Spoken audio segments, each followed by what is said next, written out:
All right, let's get right into it. We talk all the time about the coming AI revolution, right? This future moment when everything is going to change. But what if we've been looking at it all wrong? What if that future we've all been waiting for isn't in the future at all? What if it's already here? This quote from AI expert Alex Wisner-Gross really hits you. His idea is that the singularity, that one single point in time when AI blows past human intelligence, is kind of a mirage. It's like looking at a mountain range from way off in the distance. It looks like one sharp single peak, but as you get closer, you realize, oh wait, that's not one peak, it's a whole series of rolling foothills. And that's what it feels like to be living right now. We're in those foothills. That feeling of being totally overwhelmed by how fast AI is moving, that's not a sign of what's coming. That is our new reality. We aren't approaching the rapid change, we're already drowning in it. So, if our whole idea of the future is outdated, what about how we measure progress itself? To really understand where we are right now, we first have to talk about the old rulebook we just threw out the window. For more than 50 years, this was literally the heartbeat of technology. Moore's Law. You probably heard of it. It basically said that the power of computer chips would double about every 2 years. It gave us this slow, steady, and, most importantly, predictable rhythm for how fast technology would get better. But the new rhythm, it's something else entirely. On one hand, you have that slow, predictable march of Moore's Law, doubling every 2 years. But on the other hand, you have the new reality of AI. We are not talking about doubling every 2 years. We are talking about a 40 times improvement every single year. That is not a steady march. That's a full-blown explosion. So, the main takeaway here is simple. Moore's Law, for all intents and purposes, is dead. It just ran up against the laws of physics. You can't shrink transistors forever. That old, reliable engine of progress has stalled out, and it's left this huge vacuum for something new and way, way more powerful. And what exactly is filling that vacuum? Well, it's an engine of progress that is completely, utterly unlike anything humanity has ever seen before. Here it is. This is the number at the very heart of this new revolution, 40x. According to analysis from folks at OpenAI, that's roughly how fast the cost for a unit of AI is dropping year after year. Think about that. Intelligence itself is getting exponentially cheaper at a rate that it's really hard to wrap your head around.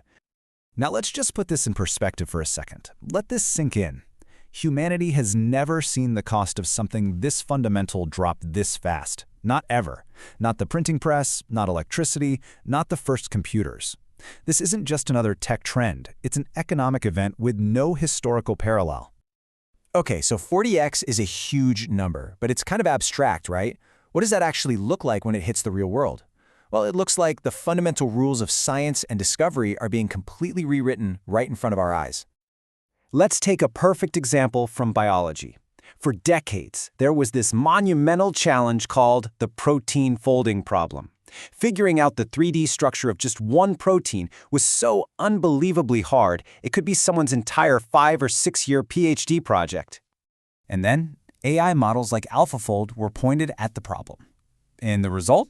Essentially all known protein structures were solved. Just like that. Basically overnight. A massive chunk of an entire field of science was solved in bulk. And here's the thing. This isn't a one-off magic trick. It's a template, a repeatable playbook.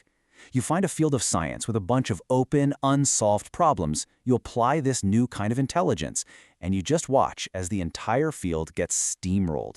And it's happening right now in mathematics. Famous unsolved problems are just getting knocked down one by one. So what's actually driving this insane acceleration? It's a self-reinforcing cycle. Wisner-Gross calls it civilization's innermost loop. You have AI designing better AI models. Then these new smarter models guide advanced robots. Those robots then build bigger, better data centers. And what do those data centers do? They train the next generation of AI. The loop is complete, and it is spinning faster and faster and faster. So if you just take this rate of change and you extrapolate, the future starts to look very strange, very, very quickly. And we're not talking 50 years from now. We're talking about the next 5, 10, 20 years. Okay, so buckle up, because this is where the predictions get really wild. In just the next 2 to 3 years, the expectation is a complete transformation of society, as this new cheap intelligence is used to solve everything else. In 5 to 10 years, the demand for raw computation could get so huge that we start deploying data centers in space, maybe even using parts of the moon for raw materials. And once you have that much compute power, well, the conversation within 15 to 20 years inevitably turns to stuff that was pure science fiction. We're talking digital consciousness, uploading human minds to the cloud. This leads you to the logical, if mind-blowing extreme of this trend, something called a Dyson swarm. It's this idea that a civilization's hunger for computation would become so vast, we'd eventually have to start taking apart planets like Jupiter just to build enough computers to power our intelligence. It sounds like crazy sci-fi, I know, but it's the end of the road this exponential curve is paving for us. But, when you strip it all away, this isn't just about the technology. It's about us. We are building an engine that could potentially solve our biggest challenges, curing thousands of diseases at once, maybe ending scarcity. But what happens when we suddenly get all the answers we've been looking for?